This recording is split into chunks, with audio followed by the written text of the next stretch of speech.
المهم بس انت سيبك من الكوره، انت اخبارك ايه مع ربنا المهم؟ ايه؟ اخبارك ايه مع ربنا؟ لا، الحمد لله بصلي. كصلاه وكاذكار، كتلاوه قران. بص، هو انا الصراحه فاهم، يعني انا كنت بعيد قوي، فاهم؟ بعيد قوي تمام. قوي.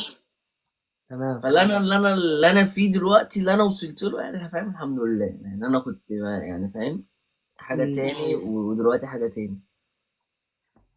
يعني كويس في الصلاه الحمد لله، منضبط ولا؟ بص، شويه شويه. مم. بس هو الحمد لله، الواحد ايه اللي هو عنده النيه، فاهم؟ النيه موجوده، مش اللي ما هو هي، انا معاك، انا معاك، هي كنيه، هي النيه هو موجوده. ربنا قال لك انما اللي عمله بالنيات. طبعا طبعا، من كل امرئ ما نوى، هي نيه فعلا، انا معاك في القصه دي. بس والانسان انا ضعيف. مثلا، بس انا نيتي اصلي. انا نيتي عايز اصلي بس مش بصلي. ازاي مش بصلي؟ يعني انا